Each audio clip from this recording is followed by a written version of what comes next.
இந்த மாதிரி கத்திரிக்காய், உருளைக்கிழங்கு இதெல்லாம் பொரியல் பண்ணுறதுக்கு கட் பண்ணி வைப்போம். அது சீக்கிரம் கருப்பாயிடும். அந்த மாதிரி ஆகாமல் இருக்க முதல்ல தண்ணி நல்லா அது காய் ஃபுல்லாக மூழ்கிற அளவுக்கு நிறைய தண்ணி ஊற்றி வைக்கணும். அது ஃபஸ்ட்டு பாயிண்ட்டு. கட் பண்ணுறதுக்கு முன்னாடியே நான் இப்போ பாருங்கள், இப்போ தான் கட் பண்ணியிருக்கேன், அதுக்குள்ளேயும் கருப்பாக ஆரம்பிக்குது.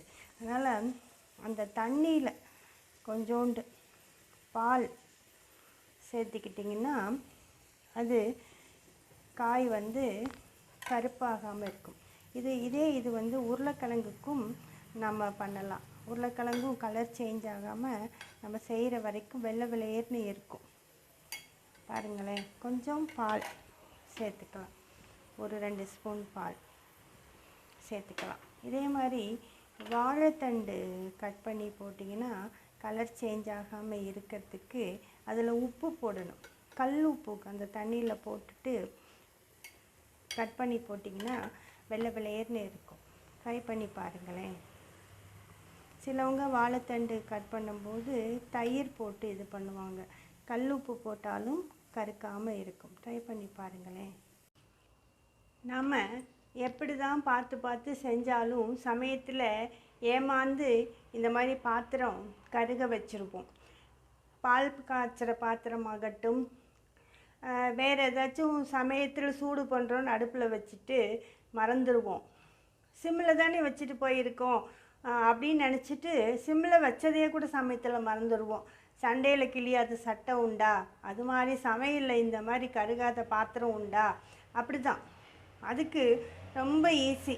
போட்டு சொரண்டுன்னு கை வலிக்க தேய்க்க கை நகமே தேயிற அளவுக்கு, கரண்டியே உடையிற அளவுக்கு தேயின்னு தேய்ச்சி கழுவுவோம். அதுக்கு ரொம்ப ஈஸியான மெத்தட் நான் ஒன்று சொல்கிறேன். அப்புறம் குக்கர் என்னோடது கொஞ்சம் இதான். சில சமயம் ஏதோ ஒன்றுனாலும் இந்த மாதிரி குக்கரோட அடிபாகம் கொஞ்சம் கருப்பாயிடும்.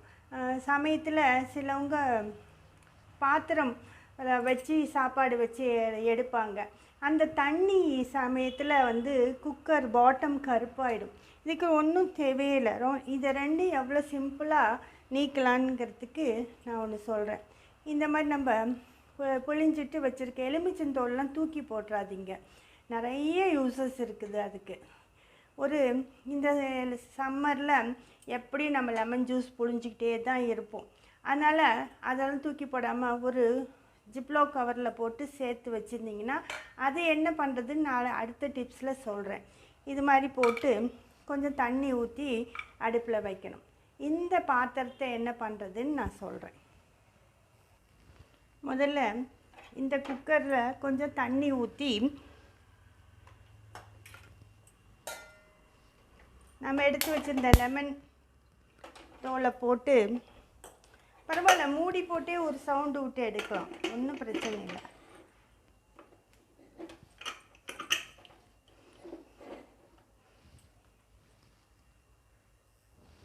இந்த மாதிரி அடுப்பை பற்ற வச்சு ஒரு சவுண்டு விட்டு எடுத்திங்கன்னா குக்கர் அடிபாகம் பாட்டம் நல்லா வெள்ளையாக.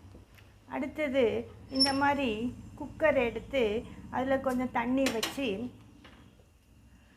நம்மளோட இந்த கரிஞ்ச பாத்திரம், நான் கம்மங்கூழ் செய்யறதுக்காக வச்சுட்டு சிம்மில் தான் வச்சுட்டு போனேன்னு நினச்சிருந்தேன். ஆனால் அது இப்படி என்னையே பழி வாங்கிடுச்சு. கொஞ்சம் தண்ணி ஊற்றி இந்த குக்கரை ஒரு 2-3 சவுண்டு விட்டு எடுங்க. இந்த கறி இதை எவ்வளோ ஈஸியாக க்ளீன் பண்ணலான்னு இப்போ பார்க்கலாம். இந்த லெமன் தோல் போட்டு வச்சுருந்த குக்கரில் இப்போ சவுண்டு வந்துடுச்சு. இதை நிறுத்திடலாம். நிறுத்திட்டு பார்க்கலாம். இந்த குக்கரில் இப்போ சவுண்டு வந்துருக்குது, ஃபர்ஸ்ட்டு சவுண்டு. இது மாதிரி இன்னும் 2 சவுண்டு விட்டு எடுத்துட்டு அந்த உள்ளார இருந்த தீஞ்சு போன இதை எப்படி ரிமூவ் பண்ணுறதுன்னு பார்க்கலாம். ஒரு சவுண்டு முடிஞ்சிருச்சு. நான் இன்னும் 2 சவுண்டு வரத்துக்குள்ளேயும் நான் வீடியோ கட் பண்ணேன், இல்லாட்டி வீடியோ லென்த்தாக போகும். அப்புறம் ப்ரெஷர் போனோடனே நான் ஓப்பன் பண்ணி காமிக்கிறேன் எப்படி இருக்குன்னு. நாம் லெமன் தோல் போட்டு வச்சுருந்த ப்ரெஷர் போயிடுச்சு.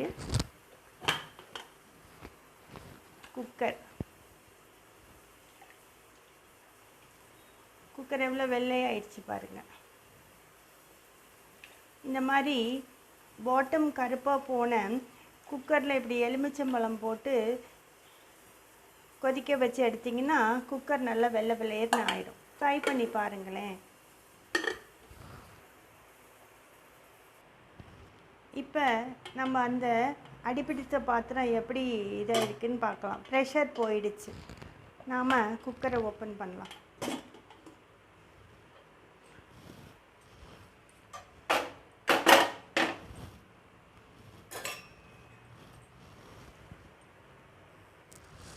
இப்போ நம்ம அந்த அடிப்பிடித்த பாத்திரத்தை குக்கர்லேருந்து எடுத்துட்டோம்.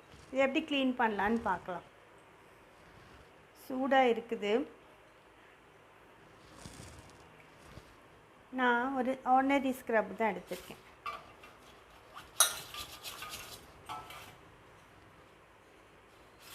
நல்லா பாருங்கள், நான் அதில் எதுவும் கூட தொடலை.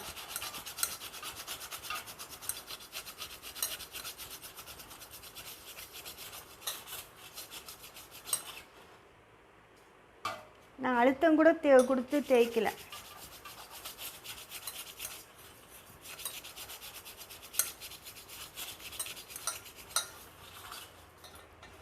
பாருங்க எவ்வளோ அடிப்பிடிச்சிருந்தது. லைட்டாக தேய்க்கும் போதே எவ்வளோ சீக்கிரம் போயிடுச்சு பாருங்கள்.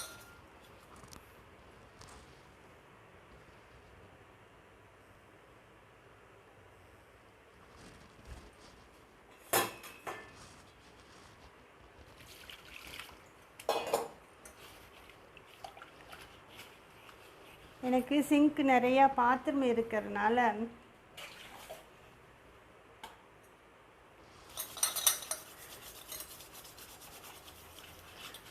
அப்புறம் நீங்கள் நார்மல் எண்ணெய் போட்டு க்ளீன் பண்ணுவீங்களோ லைட்டாக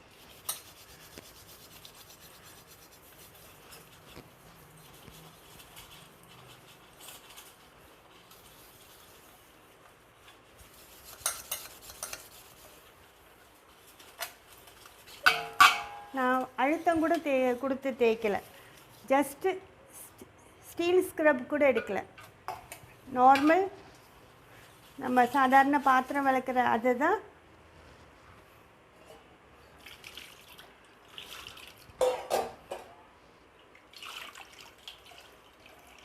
நான் இப்போ உங்களுக்கு காட்டுறதுக்காக ஜஸ்ட்டு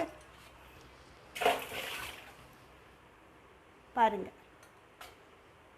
நீங்கள் அப்புறம் எப்பயும் போல் நார்மல் டிஷ்வாஷ் லிக்விடோ எது சோப் போட்டு க்ளீன் பண்ணுவீங்களோ க்ளீன் பண்ணால் போயிடும். அதிக சிரமம் இல்லாமல் எவ்வளோ ஈஸியாக எவ்வளோ அடிப்பிடிச்சிருந்தது அந்த பாத்திரம். ரொம்ப ப்ரெஷர் கூட கொடுக்க வேணாம். ஜஸ்ட்டு நீங்கள் தேய்ச்சிங்கன்னா போதும், எல்லா அழுக்கும் வந்துடும். நல்லா வாஷ் பண்ணி எடுத்து வச்சிங்கன்னா பாத்திரம் எப்பயும் போல் நம்ம வாஷ் பண்ணுறது மாதிரியே இருக்கும். அதிக சிரமமே பட வேணாம். இது மாதிரி பால் பாத்திரம் தீஞ்சு போனாலும் குழம்பு பாத்திரம் தீஞ்சு போனாலும் இந்த மாதிரி குக்கருக்குள்ளே வச்சு ஒரு 2-3 சவுண்டு விட்டுட்டு எடுத்து க்ளீன் பண்ணிங்கன்னா நல்லா க்ளீன் ஆகிடும். இந்த டிப்பு உங்களுக்கு பிடிச்சிருந்தா இந்த வீடியோவுக்கு ஒரு லைக் போடுங்க. உங்கள் ஃப்ரெண்ட்ஸ் அண்ட் ஃபேமிலிக்கு ஷேர் பண்ணுங்கள். கமெண்ட் சொல்லுங்கள். நீங்கள் லைக்கும் கமெண்ட்டும் கொடுத்தாதான் எனக்கு ரொம்ப சந்தோஷமாக இருக்குது. நீங்கள் முறையாக நம்ம சேனல் பார்க்குறீங்கன்னா ப்ளீஸ் சப்ஸ்கிரைப் பண்ணி எனக்கு சப்போர்ட் பண்ணுங்கள். நன்றி.